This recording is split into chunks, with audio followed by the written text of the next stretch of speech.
Going on, guys? Welcome back to the channel. Today is January 16th and I got 4 official NBA player props that I'm going to dive deep into in today's video. We had a pretty good day yesterday, finished 3-1.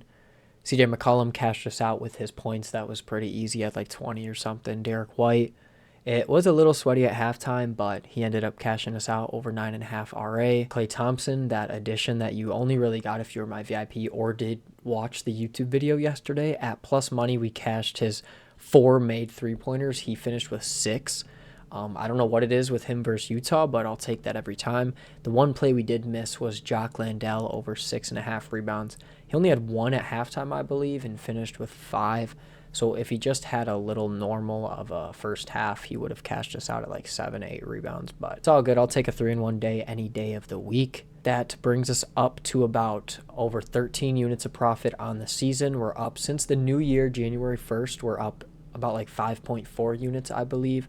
I have everything tracked in my spreadsheet that is linked in the bottom of every video. It's in my Discord. I don't hide it at all. You guys have access to all my plays. And I do that because I don't always have time to fully recap, not just losing days, but winning days as well. Like, I didn't recap the last 3-1 day I had yesterday just because I'm trying my best here to track everything while uploading and making content as well, while like finding good picks, obviously. So it's just easier for me to have a spreadsheet that I update all the time, so you guys have access to it anytime you want, and you're not on me about always recapping every single day, because I honestly know that I can't. I stay up till like 2 a.m. sometimes. I'll wake up at like 3-4 sometimes to research early. So that, plus having a job and being a senior in college, it just becomes a lot. So thank you guys for sticking with me on that. But yeah, that's enough yapping. Let's get right into the 4 picks for today. All right, so this wasn't actually the first play I locked in, but I am taking in the first game, Cavs versus 76ers. I'm going with Craig Porter over 4.5 rebounds. I got this at plus 100 on Fanatics. Right before I started recording, it was at plus 105. So I was ready to tell you guys you can get it at better odds than I did, but you can't. You can get at plus 100 or just like pretty decent odds across all books. Now, I really like this play because I took Craig Porter Jr. under 12.5 PRA. I think it was, let's see, when did I have this crazy game? Against the Wolves. I took him under 12.5 PRA, and he finished with 14 PRA, but all of it was through rebounds and assists. He had 0 points that game versus the Wolves, as you can see. So I remember watching that game. He had like 3 PRA, 4 PRA at halftime, and then finished with 14 off just RA. So I do really like Craig Porter as like a sleeper play for tonight. He's projected to play 27 minutes and start as well. If we're just looking at these games here, when he plays what, like 23 minutes, he's over in 8 out of 10 games, averaging 6 rebounds per game. And now, if you want to look at a lot of these games were without like a main core player, like Jalen Tyson didn't play that game, Jared Allen didn't play, DeAndre Hunter, Lonzo Ball, Dean Wade, who was also out, so he did have 5, Jared Allen again, Donovan Mitchell, Lonzo Ball, he had 9 in this game, and then Lonzo Ball.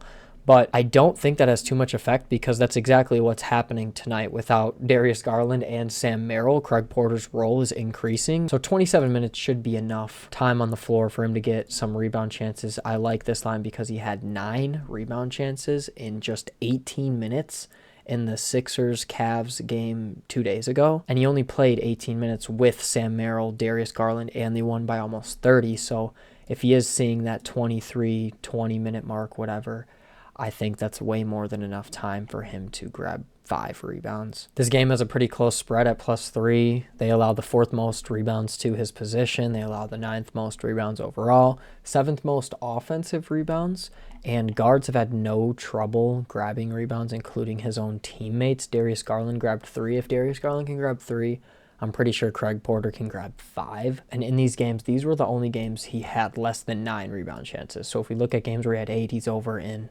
let's see, without the minutes, he's over in 11 out of 14 games, even when he plays less than 20 minutes. And if we look at games where he plays without, 20 minutes or 23 minutes without, or with Jalen Tyson, he's over in 7 out of 7 games, averaging 7 rebounds. Any way you kind of want to spin it, in my opinion, by how the game plays out, I think he does have a lot of chances to grab rebounds tonight. So yeah, my first play is Craig Porter over 4.5 rebounds. Now, my second play is in the Pelicans-Pacers game, and I'm going down to Johnny Furphy over 8.5 assists. So before I start, I do want to say this will not be counted towards my official plays on my tracking sheet if it doesn't become more widely available on other books, because I do have access to BetMGM.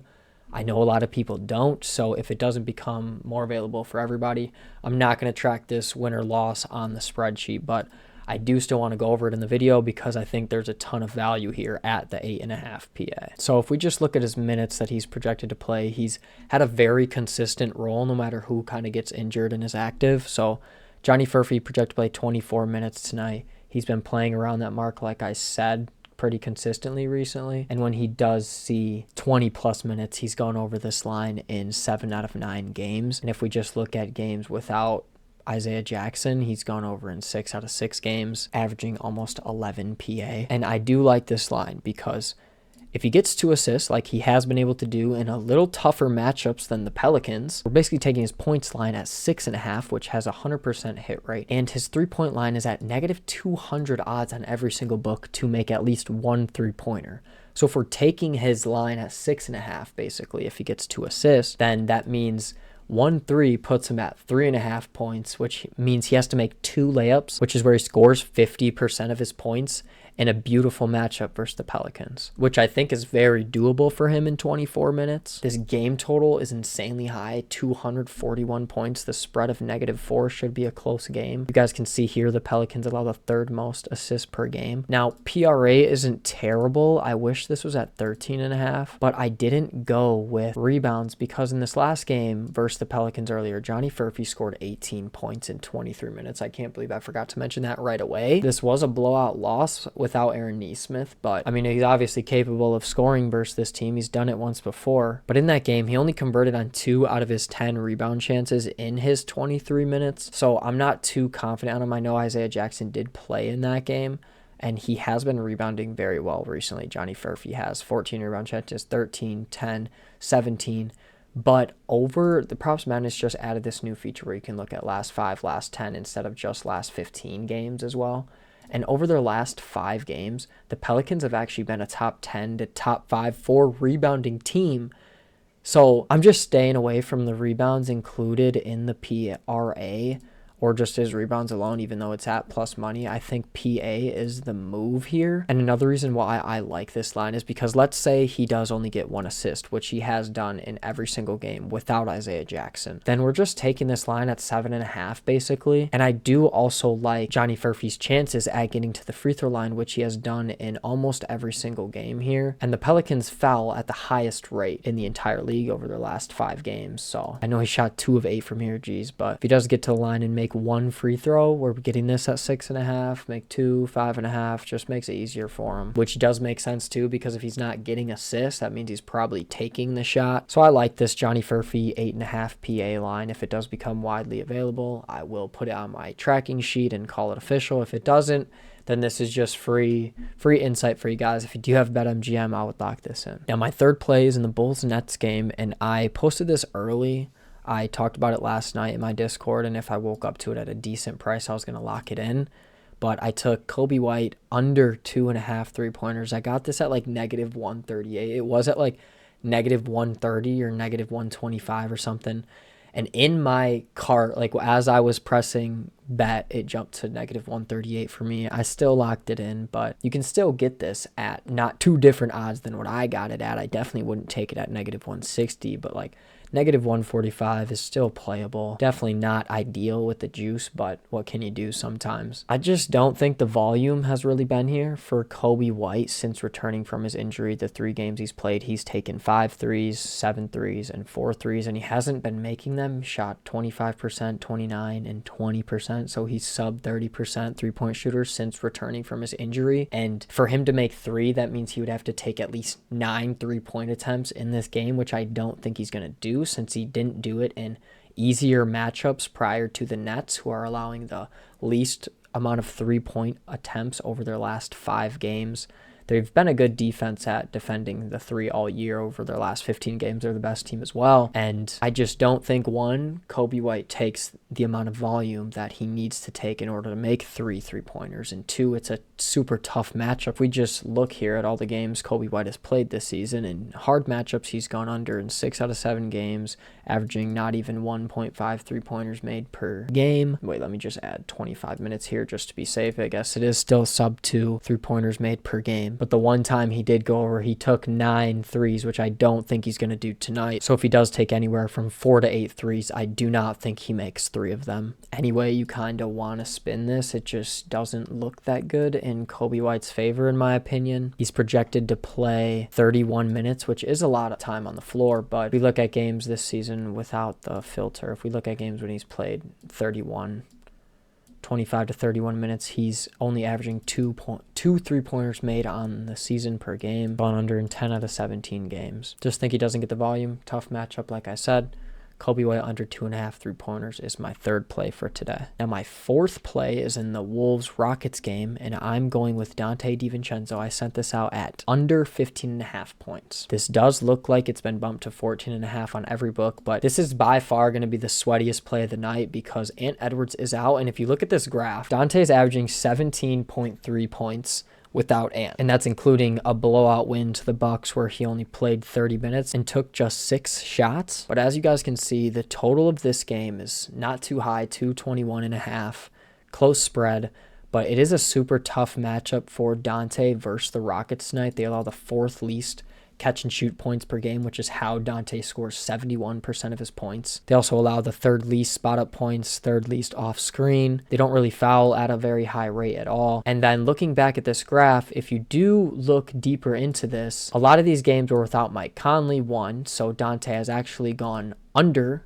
14.5, 15.5 points in more games than he has gone over without Ant when Mike Conley is healthy. But then what the books and people aren't really putting into account, in my opinion, is Bones Hyland's impact on like the scoring throughout the team. I mean, Mike Conley's projected to play 22 minutes, so he's going to take 7 or 8 shots this game. Naz Reid is going to shot chuck without Ant, and Bones Hyland is projected to play 25 minutes tonight. And he is who I really think is going to take a lot of shots. He took 16 shots last game, and he wasn't playing in garbage time at all. He only played 21 minutes and made 9 out of his 16 shots. So just looking back at Donte, I took this at 15.5. I still like it at 14.5, maybe put half unit, 0.75 units on it, but just to keep things a little shorter, it's a really tough matchup for Donte. And let's just look at games with Mike Conley. He's averaging just under 13 points per game. I think that plus the increase in Bones Hyland's usage with or without Ant, really, I just like his points at under 15.5. He is averaging 16, but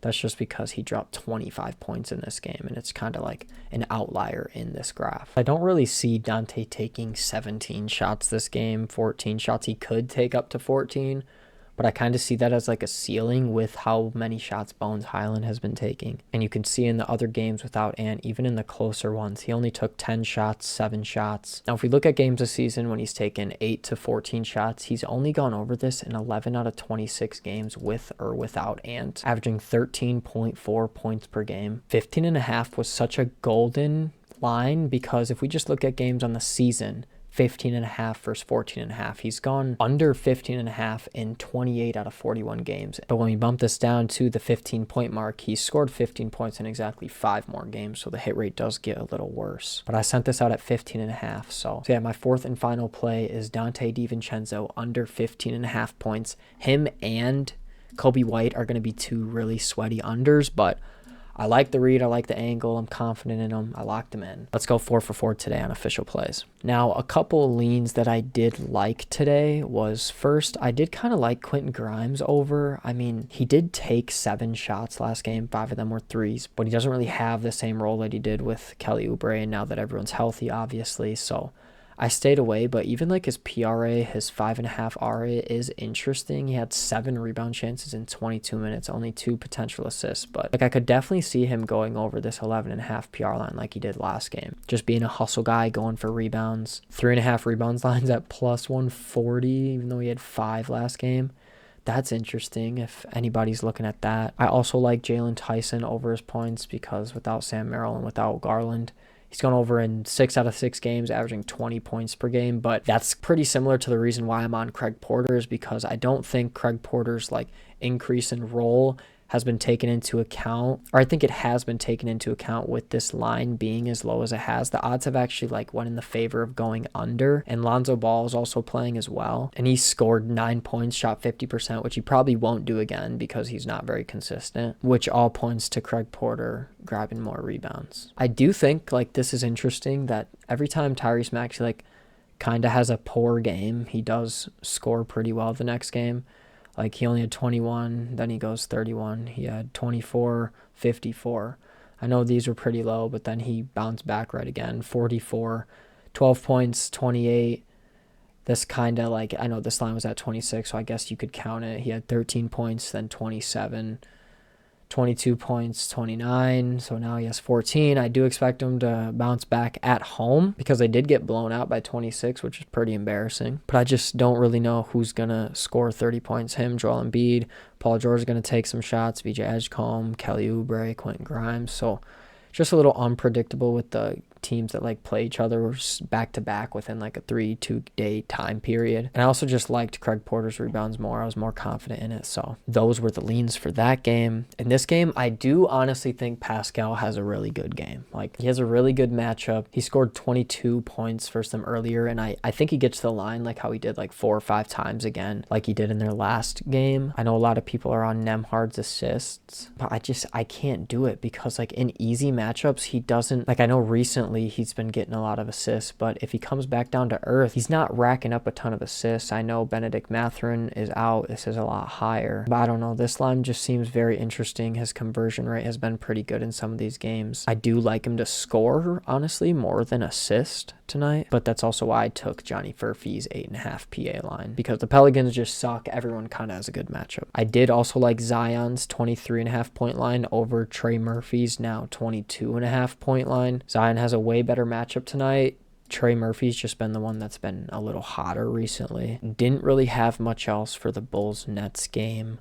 Also stayed away from the Clippers-Raptors game because I don't really know who's going to play for each team. Not much we can do there. Then a really strong lean I had was Amen over his 7.5 rebounds, especially at almost plus money here. I think this is a pretty good look because Steven Adams doesn't play back-to-backs. And without Steven Adams, Amen is averaging 9 rebounds per game. As you guys saw with the Dante play, the spread is 221.5, so there will be a decent amount of missed shots. Guards that are like hustle guards like Josh Hart, Russell Westbrook, Amen, not really Luka, but they've been able to grab rebounds versus the Timberwolves. Amen is projected to play 38 minutes tonight, so he'll be on the floor almost the whole game. Even with Tari Eason playing, he's still averaging the same, almost 9 rebounds per game. I do also like the narrative behind KD scoring in front of Ant. Like Ant's watching on the bench. Ant's his biggest fan. They played on the Olympic basketball team together. They're good friends. KD wants to show him he's his GOAT. He knows Ant's going to be talking, but there's not really too much data behind that. They are a bottom 10 team at limiting like middle range shots, so do with that as you will. Like I said, I do like Bones Highland. I think he could soar over 11.5 points again tonight if he's taken 16 shots.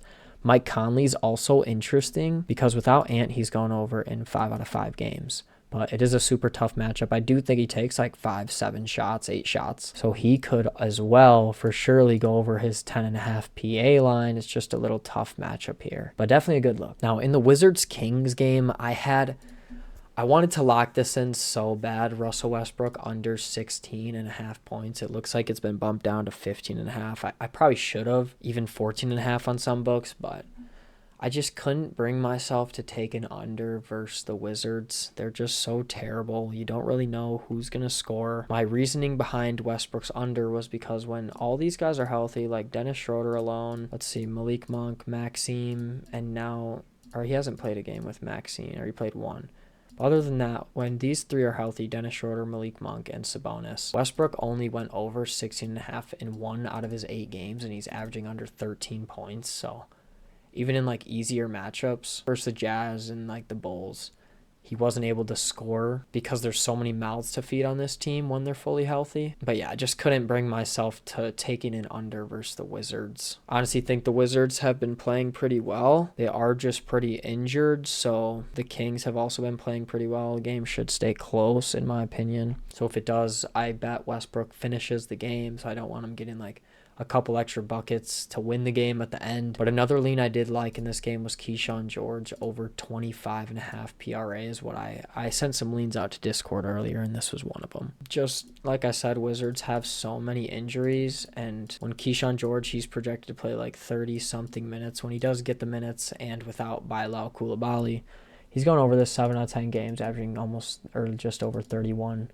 PRA per game. I originally was looking at his 9.5 RA line. Honestly, might lock that in if it comes back down.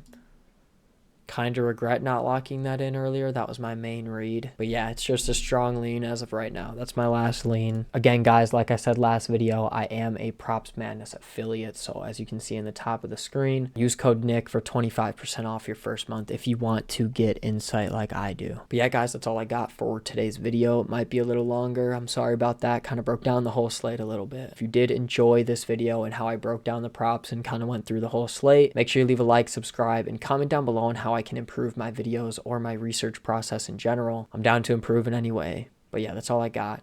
Have a good day. Peace out.